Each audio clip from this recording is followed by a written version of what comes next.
तो जवान फिल्म की बॉक्स ऑफिस पर कमाई चल रही है। शाहरुख खान सेलिब्रेट कर रहे हैं। इनफैक्ट बहुत बड़ी पूरी फिल्म इंडस्ट्री इस वक्त इस सेलिब्रेशन में उनका साथ दे रही होगी। अगर आंकड़ों की बात की जाए वो बहुत ज़रूरी है जानना कि क्यों सेलिब्रेशन चल रहे हैं, क्यों उत्सव का माहौल है।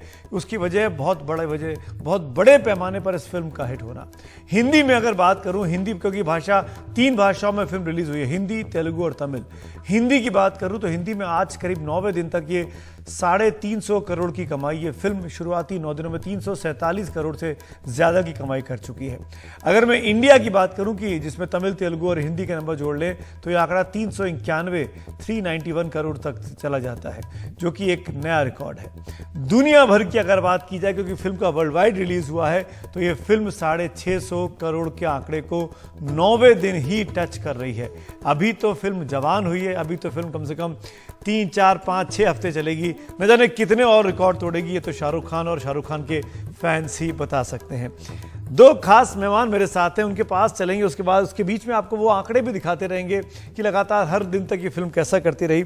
एक एक करके परिचय कराता हूं 2 खास मेहमानों से। हमारे साथ प्रशांत सिसोदिया मेरे सहयोगी जुड़े हुए हैं और साथ में हैं अभिमन्यु बंसल। प्रशांत के पास पहले चलेंगे और अभिमन्यु जी आऊँगा।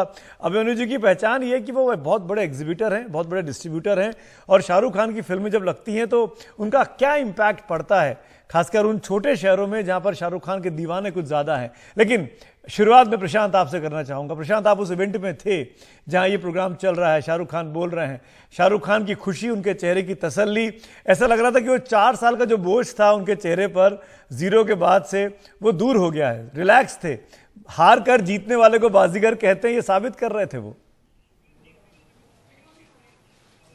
जी बिल्कुल। सबसे बड़ी बात तो यह है कि इतना बड़ा इवेंट रखने की वजह यही थी कि सेलिब्रेट किया जाए और जो दक्षिण और उत्तर का जो गैप है उसको भरा जाए, क्योंकि फिल्मों में तो हम देखते हैं, लेकिन जिस तरह से शाहरुख खान ने ये इवेंट रखा उसमें जो पूरा उनका गर्ल गैंग था, जो फिल्में आप देखेंगे, और जो डायरेक्टर्स, तो सबसे अच्छी बात है जो टेक्नीशियंस थे, टेक्नीशियंस को भी यहां बुलाया गया। अक्सर आपने देखा होगा किसी भी प्रमोशनल इवेंट पे या इस तरह के इवेंट पे अक्सर टेक्नीशियंस नहीं होते हैं। ज्यादा से ज्यादा आपको सिनेमेटोग्राफर मिल जाएगा, एडिटर आपको बहुत कम मिलेंगे। तो यहाँ पे एडिटर भी थे और टेक्नीशियंस थे और सबसे पहले उनको बुलाया गया और बुला के उनकी जो हौसला अफजाई थी वो शाहरुख खान ने की और उसके कुछ बातें भी हुई, जिनमें से जो बहुत अच्छी बात मुझे लगी वो ये थी कि जो शाहरुख खान थे उन्होंने एडिटर को कहा था कि जो एक्टर्स हैं, बाकी जो एक्टर्स हैं, उनके सीन जो है मत काटना, चाहे मेरे सीन काटने पड़ जाएं। और यही बात है शाहरुख खान की जो उनको लोकप्रिय बनाती है, चाहे हम बात करें हिंदुस्तान में, बात करिए हिंदुस्तान से बाहर, कि वो सामने वाले को बहुत अहमियत देते हैं। सुमित, एक सवाल और उसके बाद फिर मैं अभिमन्यु के पास जाऊंगा और वो सवाल ये, प्रशांत, शाहरुख खान को लेकर कहा गया सोशल मीडिया पे इन 4 सालों में, इन 5 सालों में, कि वो बहुत क्रिटिकल इश्यूज पर बोलते नहीं हैं।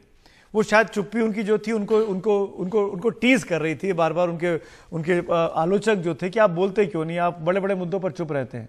लेकिन इस फिल्म से एक संदेश मिलता है। ये फिल्म में कहीं ना कहीं एक पॉलिटिकल लाइन नीचे छुपी हुई है।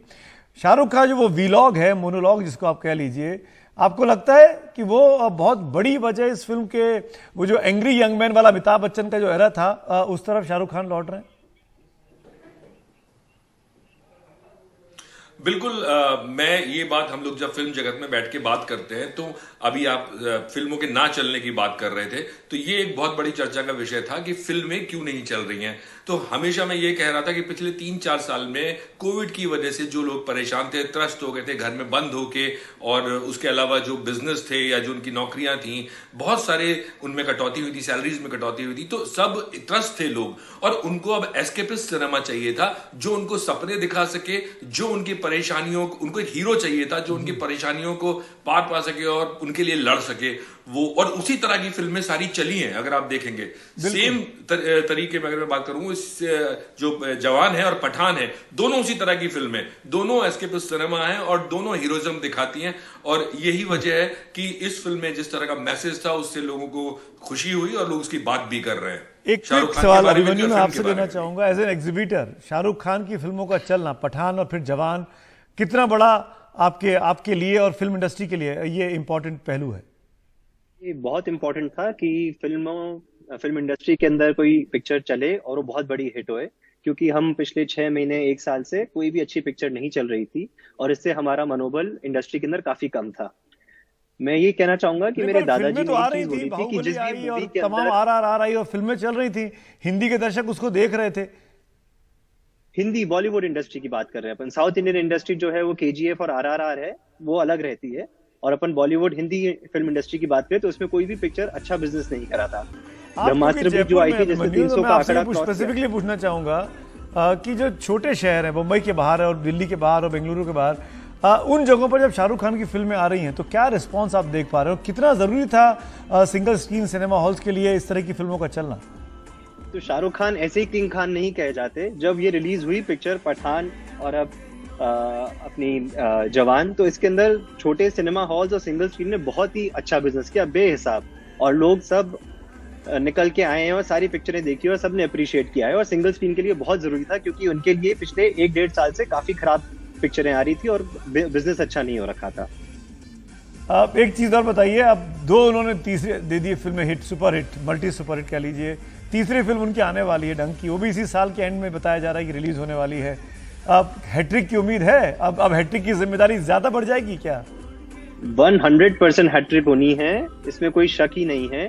डंकी बहुत अच्छी पिक्चर है, इसकी स्टोरी लाइन बहुत अच्छी है, निर्देशक बहुत अच्छे हैं। तो शाहरुख खान की इसी साल के अंदर 3 पिक्चरें आएंगी और तीनों 500 के ऊपर का बिजनेस। अब एज एग्जीबिटर बताइए कितना टिकट बढ़ा देंगे जब डंकी आएगी तो? सिनेमा हॉल का टिकट जो 200, 300, 400 रुपए का था वो बढ़ के 1000 रुपए तक पहुंच गया इन दिनों में। नहीं, ऐसा कुछ भी नहीं है। लेकिन कोई एक मूवी आती है जिसमें इतना बड़ा स्टार कास्ट होता है और इतना खर्चा हुआ होता है, थोड़ा सा एक प्रीमियम कमांड करती है फर्स्ट 3-4-5 डेज के अंदर, इसलिए उस टाइम के अंदर टिकट प्राइसेस बढ़ती हैं। एक क्विक कमेंट डंकी से क्यों मुझे प्रशांत, 10 सेकेंड्स। जी क्या पूछा आपने? डंकी से कितनी उम्मीद करनी चाहिए? हैट्रिक होगी? डंकी से बहुत उम्मीद है क्योंकि राजकुमार हिरानी का 100% रिकॉर्ड है, कोई फिल्म की फ्लॉप नहीं है। और बिल्कुल ये शाहरुख और राजकुमार, आप मुन्ना भाई एमबीबीएस से दोनों साथ में काम करना चाह रहे थे और अब जाके वो हुआ, तो 101% लोगों की एक्सपेक्टेशन है और 100% हैट्रिक होगी। आपने अभी से भूमिका बना दी है, अभी से टीजर रिलीज कर दिया हम लोगों ने इस फिल्म का लेके। बहुत बहुत शुक्रिया आप दोनों का हमसे बात करने के लिए। बहुत से लोग ये लिख रहे हैं मुझे ट्विटर पर, मैं देख रहा हूं कि फिल्म का कलेक्शन कम होता जा रहा है, 21 करोड़ रह गया, 20 करोड़ रह गया। लेकिन आपको बता दें कि वर्किंग डे हो अगर और उसमें अगर फिल्म का कलेक्शन कुछ कम हो रहा है और वो भी फिल्म के रिलीज होने के 8वें दिन तक, ये भी रिकॉर्ड है कि गुरुवार के दिन फिल्म 20 करोड़ कमा रही है, बुधवार के दिन 21 करोड़ कमा रही है। कोई हिंदी फिल्म ने इतनी कमाई नहीं की थी किसी भी पहले बुधवार या पहले गुरुवार को।